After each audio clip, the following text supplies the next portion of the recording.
शुक्लांबरधरं विष्णुं शशिवर्णं चतुर्भुजं प्रसन्नवदनं ध्यायेत् सर्वविघ्नोपशान्तये। गुरुर्ब्रह्मा गुरुर्विष्णुः गुरुर्देवो महेश्वरः गुरुसाक्षात् परब्रह्म तस्मै श्रीगुरवे नमः। श्रीमात्रे नमः। ओं श्री शिवाय गुरवे नमः। व्यासाय विष्णुरूपाय व्यासरूपाय विष्णवे नमो वै ब्रह्मनिधये वासिष्ठाय नमो नमः। ఎల్లప్పుడూ విహరించేవారు అందరూ స్వేచ్ఛావృత్తిచే మంచి తేజస్సు గలవారు. కంకణములు చేతులు మొదలగు అవయవములందును భుజములందును ధరించు భుజకీర్తులు మొదలైనవి, కంఠహారములు చెవి కుండలములో వేడిచే అలంకరించబడిన వారు, పూలమాలలు ధరించిన వారు, చిత్రములైన కిరీటములు ధరించిన వారు, చిత్రమైన కప్పు వస్త్రములు కలవారు, తరగని యవ్వనం కలవారు, ప్రియమైన సుందరులు, ఇట్టి ప్రజలు పెక్కు వేల ఏండ్లు జీవింతురు. వారు ప్రసవించుట అనడి ధర్మం కలవారు కారు. వంశమును క్షీణింపచేయు విధానము లేదు. వృక్షం నుండి మిథునములు పుట్టను. అందరూ సామాన్యమైన సంపదలు కలవారు, మమత్వమును వదిలినవారు. అచట ధర్మము లేదు, దుర్బుద్ధి లేదు, శ్రమ లేదు. కాలము నిండగానే వారు నీటి బుడగవలే నశింతురు. ఈ విధముగా వారు అత్యంత సుఖవంతులు, సర్వదుఖములు వదిలినవారు. రాగుల ఈ ధర్మమును చూడరు. దుఃఖము వల్లనే అధర్మం పుట్టును. ఉత్తర కురుదేశమునకు పక్కన దక్షిణమున సముద్రం కలదు. అది తరంగమాలలతో ఒప్పినది కావున అనేక స్వరములతో అలంకరించబడినది. 5000 యోజనములు దాటి దేవతలకు నిలయమైన చంద్రద్వీపం అని పేరొంది. చంద్రమండలమందు ఉన్న ద్వీపం కలదు. దాని పరిమండలము 1000 యోజనములు. అనేక పుష్పఫలములతో కూడినది, గొప్ప సమృద్ధితో కూడినది. 100 యోజనముల విస్తీర్ణం కలది, 100 యోజనముల ఔన్నత్యం కలది. దాని మధ్యన గిరిశ్రేష్టం కలదు. అది సిద్ధుల చేతను చారణుల చేతను సేవించబడినది. చంద్ర సమాన కాంతులు కలవయో, మనోహరములైనవయో, చంద్రాకారమున ఉన్నవయో, మంచి లక్షణములు కలవయో, తెల్లనివయో, వైఢూర్య వర్ణము కలవయో అయిన కలువలతో ఈ పర్వతము కుముదప్రభ అయి ఉండెను. అది అనేక చిత్రముల ఉద్యానవనములు కలది. అనేకములైన సెలయేర్లు గల గుహలు కలది. రకరకములైన గుహలు, చర్యలు, గుహలు పొదరిండ్లచే చక్కగా అలంకరించబడినది. ఆ శైలం నుండి మహాపుణ్యకరమైనది, చంద్రకిరణము వల్లే నిర్మలములైన జలములు కలది. అత్యుత్తమమైన చంద్రావర్త అనునది కలదు. అది నక్షత్రాధిపతి అయిన చంద్రుని యొక్క ఉత్తమ స్థానము. అచ్చట గ్రహనాయకుడైన చంద్రుడు ఎప్పుడూ అవతరించును. అచ్చట చంద్రుని పేర పర్వతము కీర్తిని పొందినది. చంద్రద్వీపము అను మహాద్వీపము స్వర్గమునను ఇచ్చటను ప్రకాశమైనది. ఇచ్చట అందరూ చంద్రునితో సమానులైన వారు. నిండు చంద్రుని మోము కలవారు, చంద్రకాంతి గల ప్రజలు నిర్మలులు, చంద్రుడే దైవముగా గలవారు. అత్యంత ధార్మికులు, సౌమ్యులు, సత్యసంధులు, మహా తేజస్సులు అయిన ప్రజలు అచట సదాచారులు, 1000 ఏండ్ల ఆయువు కలవారు. పశ్చిమ ద్వీపమునకు పశ్చిమముగా 4000 యోజనముల మహోదధిని దాటి అంతటను 10,000 యోజనముల పరిమండలము గల భద్రాకారమైన ద్వీపం కలదు. అది అనేక పుష్పములతో ప్రకాశించినది, మిక్కిలి ధనధాన్యములతో ఒప్పినది, అనేక రాజులతో పాలించబడినది, నిత్య సంతుష్టమై ఉబ్బినది, మహాశైలములతో ప్రకాశించినది. అచట వాయువు యొక్క భద్రాసనం కలదు. అది నానా రత్నములచే అలంకరించబడినది. అచట ఆకారం దాల్చిన వాయువు ఎల్లప్పుడూ పర్వదినములలో పూజించబడను.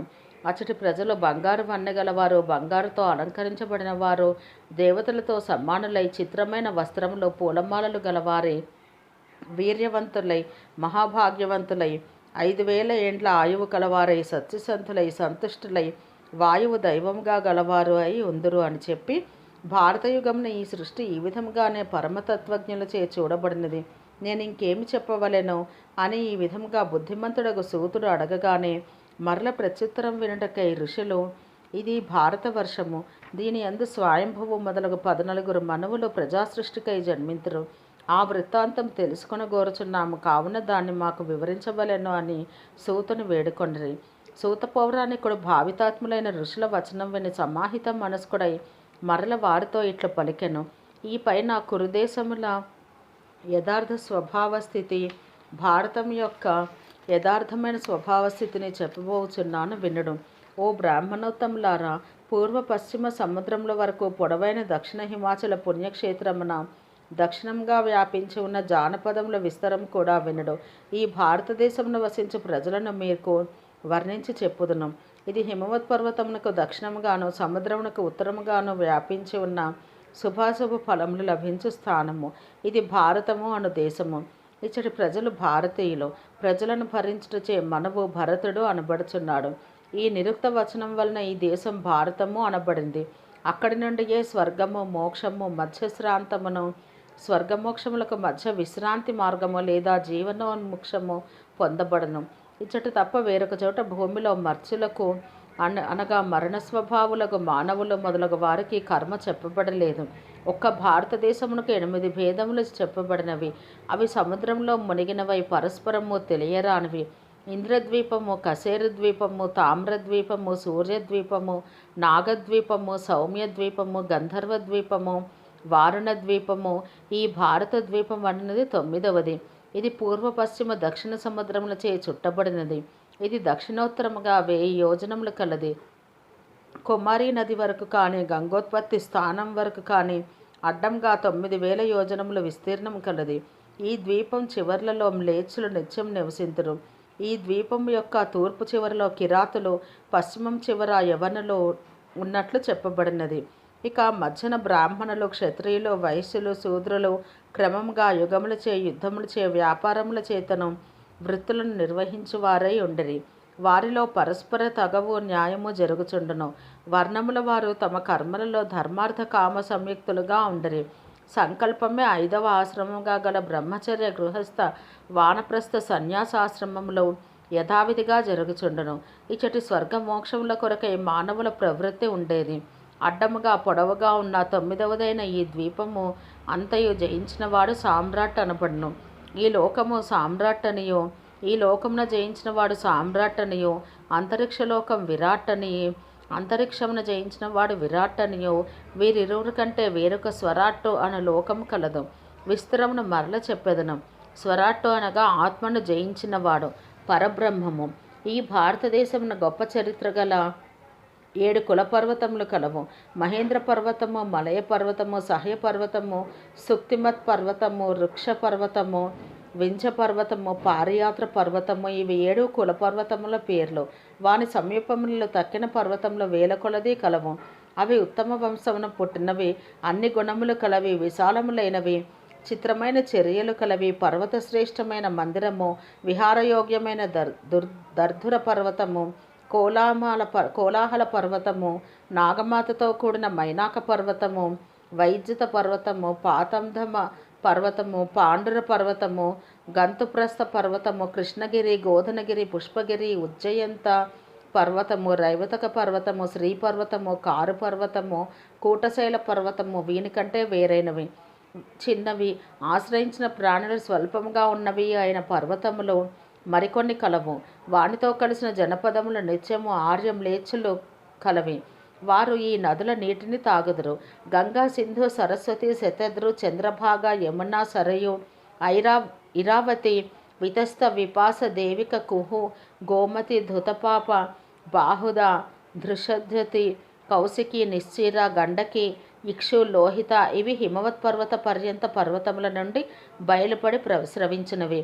వేదస్మృతి, వేదవతి, వృతృఘ్ని, సింధు, వర్ణాస, చందన తీరములతో కూడిన మహతి, పరా, చర్మన్వతి, విశద, వేత్రవతి, సిప్ర, అవంతి. ఇవి పారియాత్ర కులపర్వతమును ఆశ్రయించిన నదులు.